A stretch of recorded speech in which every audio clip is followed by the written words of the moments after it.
نحمده ونصلي ونسلم على رسوله الكريم اما بعد فاعوذ بالله من الشيطان الرجيم بسم الله الرحمن الرحيم الأخلاء يومئذ بعضهم لبعض عدو إلا المتقين صدق الله مولانا العظيم ان الله وملائكته يصلون على النبي يا ايها الذين آمنوا صلوا عليه وسلموا تسلیما۔ تمامی حضرات مل کے محبت، عقیدت، ادب اور احترام کے ساتھ پڑھیں الصلاۃ والسلام علیک یا سیدی یا رسول اللہ، الصلاۃ والسلام علیک یا سیدی یا حبیب اللہ، الصلاۃ والسلام علیک یا سیدی یا رحمۃ للعالمین وعلی آلک واصحابک یا خاتم النبیین۔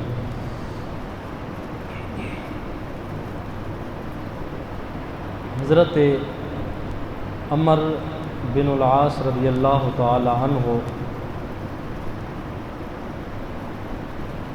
کا آخری وقت تھا۔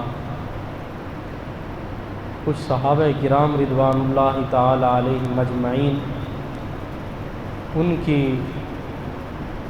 عیادت کی خاطر ان کے پاس تشریف لے گئے۔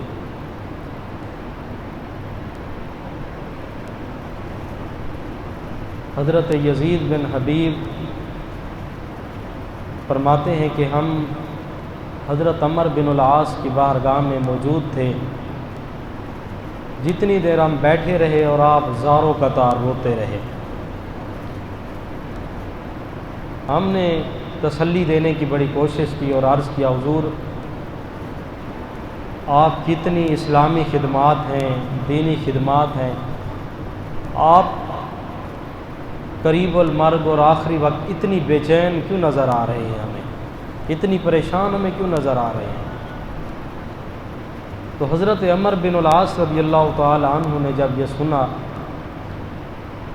تو آپ نے ارشاد فرمایا کہ میرے اوپر 3 ادوار گزرے ہیں۔ ایک دور وہ تھا کہ جس دور میں میرے دل کے اندر محبوب خدا حضور رحمت للعالمین سید المرسلین صلی اللہ علیہ وآلہ وسلم کی ذات اقدس کے بارے میں اتنی نفرت اور اتنی بغض تھا کہ آقا کریم صلی اللہ علیہ وآلہ وسلم کے چہرہ اقدس کو دیکھنا مجھے گوارا نہیں تھا، حتیٰ کہ میں اس موقع کی تلاش میں رہتا تھا کہ کب مجھے موقع ملتا ہے کہ اپنے ہاتھوں سے حضور رحمت للعالمین صلی اللہ علیہ وآلہ وسلم کو شہید کر دوں۔ فرماتے ایک وقت وہ تھا، پھر اللہ تعالیٰ نے میرے دل کے اندر اسلام کی محبت ڈالی، اسلام کا پیار ڈالا، دین کے ساتھ عقیدت، محبت اور احترام پیدا ہوا۔ تو اس عقیدت کی وجہ سے میں حضور رحمت للعالمین صلی اللہ علیہ وآلہ وسلم کی بارگاہ اقدس میں حاضر ہوا، اور میں نے آتے ہی سلام کرنے کے بعد عرض کیا کہ حضور اپنے ہاتھوں کو بڑھائیے، میں آپ سے بیعت کرنا چاہتا ہوں، میں آپ سے بیعت کرنا چاہتا ہوں، لیکن ایک شرط پر۔ سرکار علیہ الصلوۃ والسلام نے فرمایا عمر بن العاص وہ کون سی شرط ہے؟ میں نے عرض کیا حضور میری شرط یہ ہے کہ میں کلمہ اس شرط پر پڑھتا ہوں کہ آپ مجھے اس بات کی ضمانت دیں جو میرے سابقہ گناہ ہیں، گزشتہ میری لغزشیں ہیں، سابقہ میرے جو خطائیں ہیں وہ اللہ تعالیٰ مجھے معاف فرما دے گا، یہ میرے ساتھ آپ وعدہ کریں میں کلمہ پڑھتا ہوں۔ میرے آقا کریم صلی اللہ علیہ وآلہ وسلم نے فرمایا اے عمر بن العاص اما علمتا، کیا تو جانتا نہیں ہے کہ ان الاسلام یہدم ما کان قبلہ، کہ اسلام ان گزرے ہوئے گناہوں کو مٹا دیتا ہے۔ اسلام کی برکت سے، کلمہ کی برکت سے اللہ تعالیٰ گزشتہ تمام گناہوں کو معاف کر دیتا ہے۔ وَأَنَّ الْحَجَّ يَهْدِمُ مَا كَانَ قَبْلَهُ، اور یہ اسلام کے لیے حج کرنا یہ بھی انسان کے سابقہ گناہوں کا کفارہ بنتا ہے۔ وَأَنَّ الْهِجْرَةَ تَهْدِمُ مَا كَانَ قَبْلَهَا، فرمایا کہ تو جانتا نہیں ہے کہ یہ جو اسلام کے لیے ہجرت کرنا ہے، اللہ تعالیٰ اس ہجرت کی برکت سے سابقہ گناہوں کو معاف کر دیتا ہے۔ تو فرماتے ہیں کہ مجھے اس بات پہ تسلی مل گئی، ضمانت مل گئی۔ پھر حضور علیہ الصلوۃ والسلام کی صحبت اور سنگت میں رہا، اور آپ کی معیت کی برکت سے اللہ تعالیٰ نے میرے دل کے اندر اسلام کا پیار بھی ڈالا، اور آقا کریم صلی اللہ علیہ وآلہ وسلم کی اتنی محبت اور اتنی پیار میرے سینے میں داخل ہوا کہ فرماتے آپ میرے دل کے اندر حضور سے بڑھ کر کسی کی ذات سے محبت نہیں ہے۔ فرمایا کہ اسلام سے بڑھ کر میرے دل کے اندر کسی کا پیار نہیں ہے۔ فرماتے ہیں کہ اب یہ نگاہیں حضور سے بڑھ کے کسی سے محبت بری نگاہیں یہ کسی اور پہ نہیں اٹھتی جتنی محبت سے آقا کریم صلی اللہ علیہ وآلہ وسلم کو تکتی ہیں اور حضور کے چہرے کو دیکھتی ہیں۔ فرماتے ہیں کہ اب اس آنکھ کے اندر، اس دل کے اندر کسی اور کا پیار نہیں ہے، فقط حضور کا ہی پیار ہے۔ فرماتے ہیں کہ ایک دور وہ تھا جب حضور علیہ الصلوۃ والسلام نے پردہ فرمایا، اب تیسرا دور ہم پہ شروع ہوا، وہ ہمارے لیے آزمائشوں کا دور تھا، وہ ہمارے لیے امتحانات کا دور تھا۔ وہ کیا دور تھا؟ فرمایا کہ ہم نے اسلام کی خاطر جنگیں بھی لڑی، اسلام کے لیے قربانیاں بھی پیش کی، مگر ممکن ہے کہ ہم سے کوئی لغزش سرزد ہو گئی ہو، ہم سے کوئی خطائیں ہو گئی ہوں، اور ہم سے کوئی ایسے گناہ سرزد ہو گئے ہوں کہ جس کی وجہ سے اللہ تعالی ہماری گرفت نہ فرما لے۔ اور فرمایا کہ معاملہ تو انما الاعمال بالخواتیم، کہ معاملہ تو انسان کے اعمال کا دار و مدار خاتمے پر ہوتا ہے، اس کے انجام پہ ہوتا ہے کہ نتیجہ کیا نکلتا ہے۔ فرمایا میں ڈر اس وجہ سے رہا ہوں کہ چلو جو پہلا دور تھا اس کی بھی حضور نے مجھے ضمانت دے دی، ان الاسلام یہدم ما کان قبلہ، فرمایا اسلام کی برکت سے اللہ تعالیٰ تیرے سابقہ گناہوں کو معاف کر دے گا۔ فرمایا دوسرا دور آیا حضور کی صحبت کا، حضور کی سنگت کا، حضور کے قرب میں ہم نے وقت گزارا، وہ بھی ہمارے لیے ضمانت ہے کہ فرمایا وہ وقت اچھا گزرا کہ اسلام کا پیار بھی تھا، حضور کی محبت بھی موجود تھی۔ لیکن یہ جو تیسرا دور ہے، یہ آخری دور، فرمایا انما الاعمال بالخواتیم، اعمال کا دار و مدار تو ہوتا ہے خاتمے پر، انجام پر۔ اب مجھے انجام کی خبر نہیں ہے، انجام کا پتہ نہیں ہے کہ میرے ساتھ معاملہ کس طرح کیا جاتا ہے۔ لیکن پھر فرماتے ہیں یہ تو ان کی خوف کی بات تھی، فوری ہی آپ نے امید بھرے چند جملے ارشاد فرمائے۔ فرمایا ہاں مجھے اس بات پہ تسلی ہے کہ میں پیچھے اپنے ساتھی اور سنگی جو چھوڑ کے جا رہا ہوں، وہ سنگی بڑے پیارے ہیں اور ان کی معیت میرے لیے قابل فخر ہے۔ اور ساتھ ہی آپ نے ایک وصیت فرمائی، فرمایا کہ میری ایک وصیت ہے، وہ کیا ہے؟ فرمایا کہ اذا دفنتمونی شنوا علی ترابا، فرمایا جب تم مجھے دفن کر لینا، قبر کے اندر میری تدفین کر لینا، شنوا علی ترابا، مجھ پہ مٹی ڈال لینا۔ اس کے بعد فرمایا کہ مجھ پہ جلدی نہ کرنا، جلدی مٹی ڈال کے تم یوں ہی مجھے چھوڑ کے نہ چلے جانا، بلکہ وَأَقِیمُوا حَوْلَ قَبْرِ، فرمایا میری قبر کے ارد گرد دائرہ بنا کے، حلقہ بنا کے تم کافی دیر ٹھہرے رہنا، انتظار کرنا، ذکر اذکار کرتے رہنا۔ کتنی دیر حضور؟ فرمایا قدر ما یذبح جذور، فرمایا اتنی مقدار میری قبر کے ارد گرد تم انتظار میں کھڑے رہنا جتنی دیر میں ایک اونٹ کو ذبح کیا جاتا ہے، وَيُقَسَّمُ لَحْمُهَا، اور اس اونٹ کے گوشت کو تقسیم کیا جاتا ہے۔ حضور اس کا آپ کو فائدہ کیا ہوگا؟ اتنی دیر ہم آپ کے ارد کے قبر کے ارد گرد ٹھہر کے حلقہ بنا کے ٹھہرے رہیں، ذکر اذکار کرتے رہیں، آپ کو کیا فائدہ ہوگا؟ آپ نے ارشاد فرمایا حتی استأنس بکم، فرمایا کہ تمہاری سنگت اور صحبت کی مجھے برکت ملے گی، جس طرح زندگی میں تمہاری سنگت کی برکت تھی، بعد از وصال بھی مجھے سنگت کی صحبت اور برکت ملے گی۔ قبر کے اندر میں مطمئن رہوں گا، نکیرین جب مجھ سے سوال و جواب کرنے کے لیے آئیں گے تو میں مطمئن ہو کے ان کے سوالوں کا جواب دوں گا، اور میں مطمئن ہو کے اس قبر والی زندگی میں کامیاب لوٹ کے جاؤں گا، اس لیے کہ تمہاری سنگت پر جس طرح مجھے دنیا میں فخر تھا، بعد از وصال بھی مجھے اس سنگت پہ فخر رہے گا۔ اور حضرت سلمان فارسی رضی اللہ تعالی عنہ اس نیک سنگت اور نیک صحبت کے بارے میں کیا فرماتے ہیں؟ جب کسی نے پوچھا حضور آپ فارس کو چھوڑ کے آئے ہیں، ہم آپ کے خاندان کو نہیں جانتے، آپ کے والد کو نہیں جانتے، آپ کے دادا کو نہیں جانتے، آپ اپنا تعارف تو پیش کرائیں، آپ کا تعارف کیا ہے؟ آپ نے کیا ارشاد فرمایا؟ سلمان بن اسلام بن اسلام بن اسلام۔ فرمایا اگر سلمان فارسی کا تعارف پوچھتے ہو تو سلمان فارسی کا تعارف کیا ہے؟ سلمان بن اسلام بن اسلام بن اسلام۔ فرمایا میں بھی اسلام کا بیٹا ہوں۔ فرمایا کہ میرا والد بھی، میرا تعارف اب کا پوچھو یا جد کا پوچھو، جو بھی پوچھتے ہو، میرا سارا کا سارا تعارف اسلام ہی ہے، میرا اسلامی تعارف ہے سارا۔ یہ حضرت سلمان بن فارسی رضی اللہ تعالی عنہ کا یہ تعارف تھا، سلمان فارسی رضی اللہ تعالی عنہ۔ تو یہ سنگت، قرآن اس کے بارے میں کہتا ہے الاخلاء یومئذ بعضهم لبعض عدو الا المتقین۔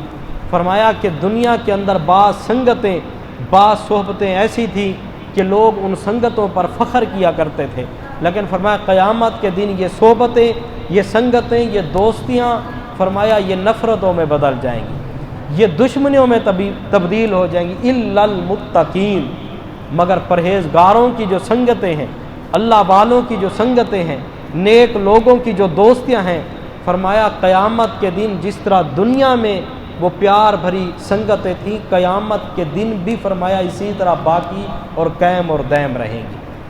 تو یہ سنگتیں کچھ قابل فخر ہوتی ہیں اور کچھ دوستیاں قابل نفرت ہوتی ہیں۔ میرے آقا کریم صلی اللہ علیہ وآلہ وسلم نے ان صحبتوں کے اثرات بیان کیے۔ آپ نے ارشاد فرمایا کہ من ساکن البادیۃ فقد ظلم فقد جفا۔ فرمایا کہ جس نے دنیا کے اندر اجڑ لوگوں اور ان پڑھ لوگوں اور جہلوں کے ساتھ صحبت اختیار کی، جنگلی طبیعت کے دوست تھے، فقد جفا، اس کی طبیعت کے اندر ظلم پیدا ہوگا، اس کی طبیعت کے اندر جفا کشی پیدا ہوگی۔ جس نے جہلوں کی سنگت اور صحبت اختیار کی، اس کا نتیجہ کیا ہوگا؟ طبیعت میں ظلم پیدا ہوگا، طبیعت کے اندر جفا کشی پیدا ہوگی۔ فرمایا کہ وَمَنِ اتَّبَعَ الصَّيْدَ فَقَدْ غَفَلَ، اور جس نے شکار کا پیچھا کیا، پرندوں کے پیچھے بھاگتا رہا، فقد غافل، وہ غافل ہو گیا۔ اور فرمایا کہ جو شکاری کے پیچھے یا پرندوں کے پیچھے بھاگتا رہے گا، اس کی طبیعت کے اندر غفلت پیدا ہوگی، طبیعت کے اندر سستی پیدا ہوگی۔ اور فرمایا کہ جس نے ومن اتی السلطان، جس نے بادشاہوں کی سنگت کو تلاش کیا، بڑے امراء اور پیسے والے لوگوں کی سنگت کو تلاش کرتا رہا، فرمایا فقد افتونینا، وہ آزمائش میں مبتلا کیا گیا۔ کبھی اس کو خوف جان ہوگی اور کبھی خوف نان ہوگی، کبھی جان کا خطرہ ہوگا، کبھی رزق کا خطرہ ہوگا۔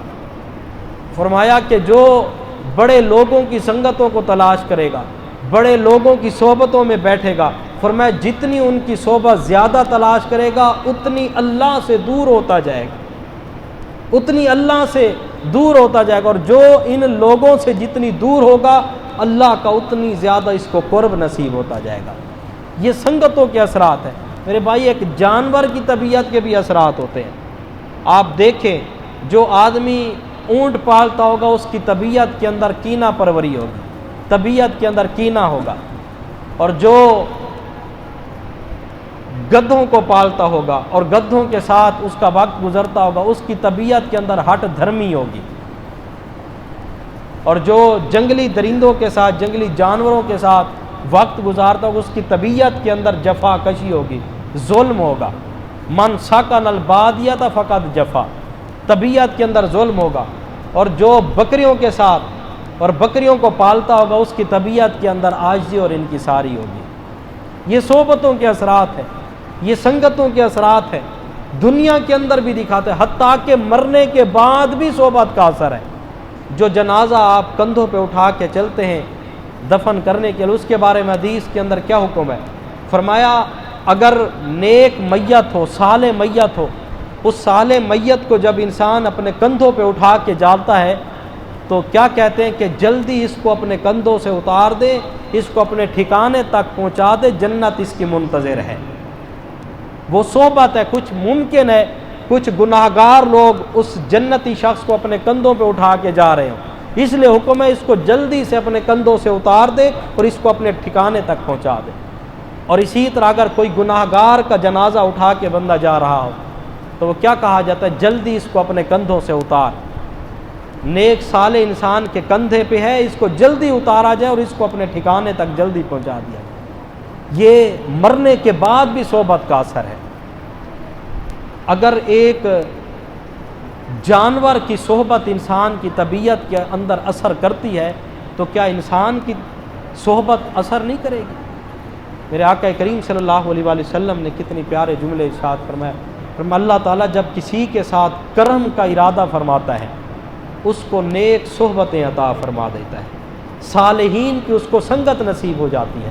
اور جس کے ساتھ اللہ تعالیٰ خیر کا ارادہ نہیں فرماتا، شر کا ارادہ فرماتا ہے فرمایا اس کے ساتھ جو ہے وہ صحبت صالح نہیں رہتی، نیک لوگوں کی سنگتیں اس سے چھوٹ جاتی ہیں، اللہ والوں کی صحبتیں اس سے دور ہو جاتی ہیں، جس کے ساتھ خیر۔ اور پوچھا گیا حضور صالح انسان کی نشانی کیا ہے، اس کی سنگت کی علامت کیا ہے کہ جس کے پاس ہم بیٹھے اور محسوس ہو ہمیں واقعی یہ اللہ والا ہے؟ تو میرے آقا کریم صلی اللہ علیہ وآلہ وسلم نے ارشاد فرمایا صالح انسان کی علامت یہ ہے کہ جب تم اس کے پاس بیٹھو گے تمہیں خدا یاد آ جائے گا، اللہ کی یاد تازہ ہو جائے گی، اور جتنی دیر تم بیٹھو گے تمہارے علم میں اضافہ ہوگا، جتنی دیر تم اس کی سنگت میں بیٹھو گے۔ اس کی نشانی ہے یخرج من الشک الی الیقین، کہ تمہاری طبیعتوں سے شکوک و شبہات دور ہوں گے اور یقین پیدا ہوگا، تو تمہاری طبیعتوں کے اندر یقین کا ملکہ پیدا ہوگا، شکوک و شبہات پیدا نہیں ہوں گے۔ اس جملے کا تعلق عقائد اور نظریات کے ساتھ ہے، اور میں جتنی دیر تم اس کے ساتھ بیٹھو گے تمہارے عقائد اور نظریات متزلزل نہیں ہوں گے، عقائد اور نظریات کے اندر فرق نہیں آئے گا، تمہارے عقائد کے اندر پختگی آئے گی، عقائد کے اندر مضبوطی آئے گی۔ اور یخرج من الریاء الی الاخلاص، کہ جس کی صحبت سے تمہارے اندر ریاکاری دور ہوگی، اخلاص پیدا ہوگا۔ یخرج من الکبر الی التواضع، جس کی سنگت سے تمہاری طبیعتوں کے اندر تکبر دور ہوگا اور عاجزی پیدا ہوگی۔ اور یخرج من العداوۃ الی النصیحہ، جس کی سنگت سے تمہاری طبیعتوں سے دشمنی اور عداوت دور ہوگی، خیر خواہی کا جذبہ پیدا ہوگا۔ فرمایا یہ نیک اور صالحین کی سنگتیں یہ دنیا کے اندر یہ نعمت ہے، اللہ والوں کا یہ پیار، یہ ڈھونڈا کرو، یہ تلاش کیا کرو۔ اور حضرت مالک بن دینار رضی اللہ تعالی عنہ نے ارشاد فرمایا اسی سنگت اور صحبت کے حوالے سے، آپ نے ارشاد فرمایا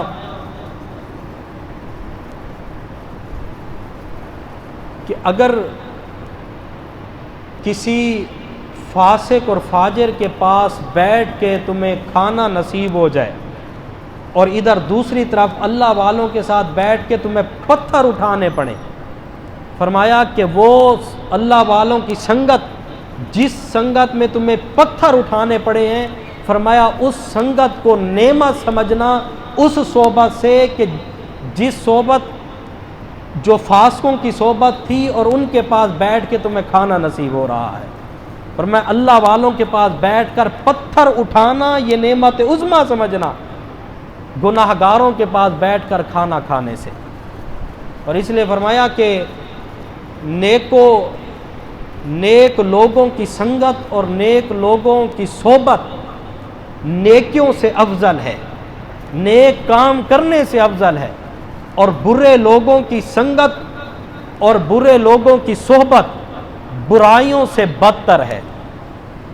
فرمایا کہ برائیوں کا اثر شاید اتنی دیر تک نہ رہے جتنی بری صحبت کا اثر رہتا ہے۔ نیکی کرنے کا اثر شاید اتنی زیادہ نہ ہو جتنی نیک لوگوں کا اثر دیر تک رہتا ہے۔ تو اس لیے فرمایا کہ نیک لوگوں کی سنگت اختیار کیا اور نیک لوگوں کی صحبت کو ڈھونڈا کرو۔ اور شیخ سعدی رحمۃ اللہ علیہ نے یہ جملہ ارشاد فرمایا ہزار تن خیش کہ نا آشنا باشد، ہزار تن خیش کہ نا آشنا باشد، فدائے تن بیگانہ کے آشنا باشد۔ فرمایا کہ ہزار اپنے ہوں، ہزار میرے اپنے ہوں لیکن میرے رب سے جدا ہوں، میرے رب سے نا آشنا ہوں، فرمایا ان کو اس ایک کریم رب کی ذات سے جو آشنا شخص ہے اس پہ قربان کر دوں۔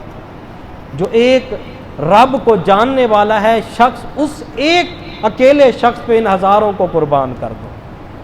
تو یہ سنگتوں کے اثرات، جب جانوروں کی طبیعتوں کے اثرات ہیں تو انسانوں کی طبیعتوں کے کس طرح؟ آج ہماری صحبتیں صالح نہیں رہی، آج ہمارا جو ڈھونڈنے کا اور تلاش کرنے کا معیار ہے وہ صحیح نہیں، ترجیحات صحیح نہیں ہے، ہماری آج ترجیحات سنگت کے معاملے میں صحیح نہیں رہی۔ آج تو ہم یہ دیکھ کر دوست تلاش کرتے ہیں کہ ہم اس کو کتنی استعمال کر سکتے ہیں، اس سے مجھے کتنی دنیاوی فائدہ ہو سکتا ہے۔ حقیقتاً دوستی وہ قابل فخر ہے کہ جس دوست کے پاس بیٹھنے کے بعد آپ سر اٹھانے کے قابل ہو، اور وہ دوست آپ کے لیے زینت ہو، وہ دوست آپ کے لیے محافظ ہو، وہ دوست آپ کے دکھ اور سکھ کا ساتھی ہو۔ دوست وہ ہے کہ جس کے پاس بیٹھنے کے بعد آپ کو اخروی فائدہ پہنچے، کوئی آخرت کی یاد تازہ ہو، کوئی آپ کے علم کے اندر اضافہ ہو، جس کے پاس بیٹھنے سے اللہ کی یاد تازہ ہو۔ فرمایا وہ سنگت اور وہ صحبت تلاش کرے۔ آج تو ہمارا معیار ہی جدا ہے، ہم تلاش کرتے ہیں اس سنگت کو اور اس صحبت کو کہ دنیاوی اس سے کتنی ہمیں مفاد پہنچ سکتا ہے، دنیاوی فائدہ اس سے مجھے کتنی حاصل ہو سکتا ہے۔ ہر معاملے کے اندر ہم نے دنیا کو معیار رکھا ہوا ہے، دنیا کو معیار بنا کے ہم سنگتیں اور صحبتوں کو باقی رکھتے ہیں اور اس کو دوام دیتے ہیں۔ لیکن حقیقتاً صحبت وہ ہے، حقیقتاً سنگت وہ ہے جو دنیا میں بھی کام ہے اور آخرت کے اندر بھی کام ہے۔ اور اسی لیے قرآن کہتا ہے الاخلاء یومئذ بعضهم لبعض عدو الا المتقون الا المتقین۔